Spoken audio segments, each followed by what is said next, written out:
Thank you, Brett, and good morning, everyone.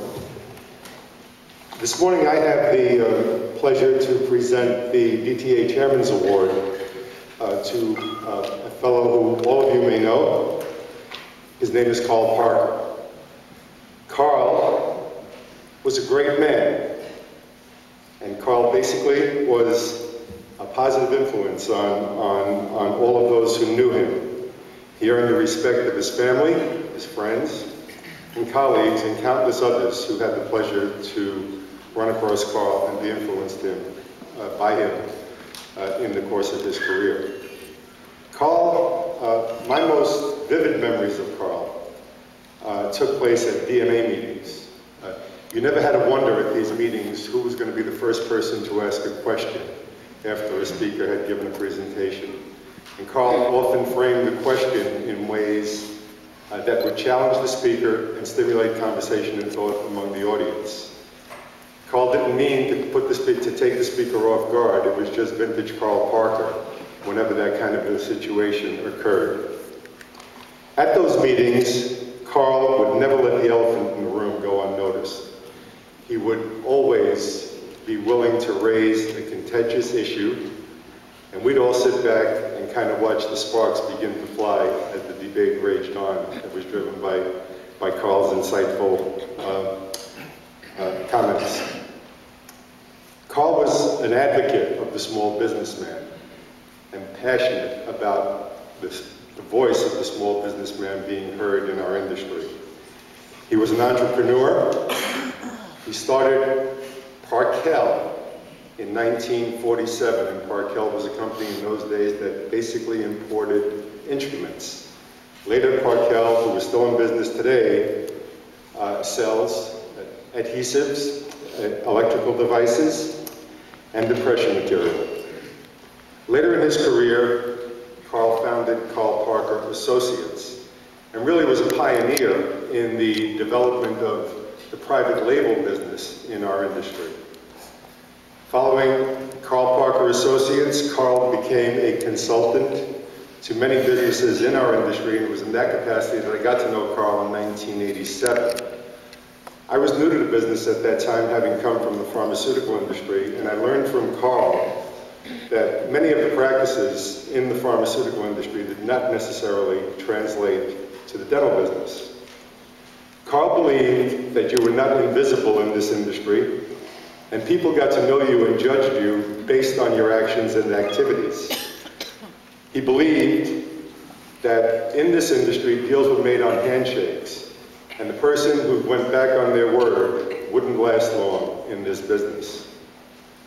Carl not only walked the walk, he talked the talk, and basically everything he did, everything he promised, he delivered. Many people in our industry were positively influenced by Carl and truly admired him. When I mentioned to Paul Side a few weeks ago that I was asked to give this presentation on behalf of Carl, Paul said there's nobody in the industry anymore that was anything like Carl Parker. Certainly someone that was missed. I was talking to Al King last night. Al King's comment was, great businessman. I remember at the New York meeting a couple of years back, Stan Bergman came to an 80th birthday party that Carl had, and I was amazed at that because the Greater New York meeting is a busy time for a person like Stan, yet he took time out of his busy schedule, came to that party, said hello to Carl, and gave him a gift. It's the kind of impact Carl had on people.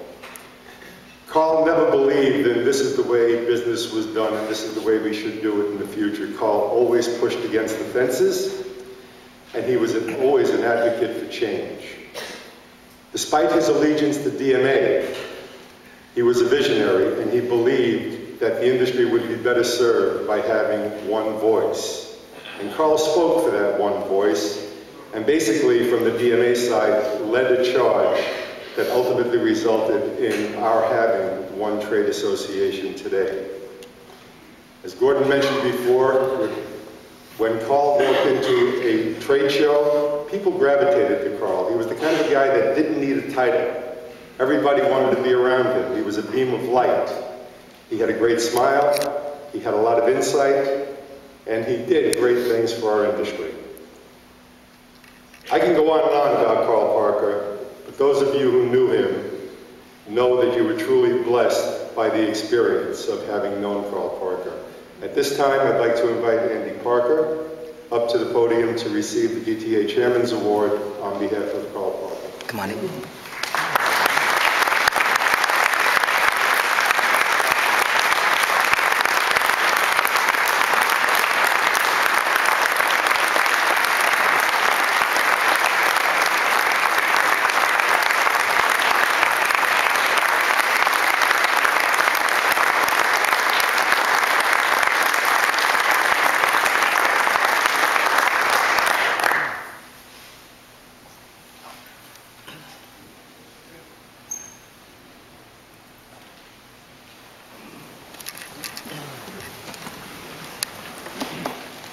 My son Ian was nice enough to fly in from Indiana University and surprise us here because he wanted to be here to see his dedication to his grandfather.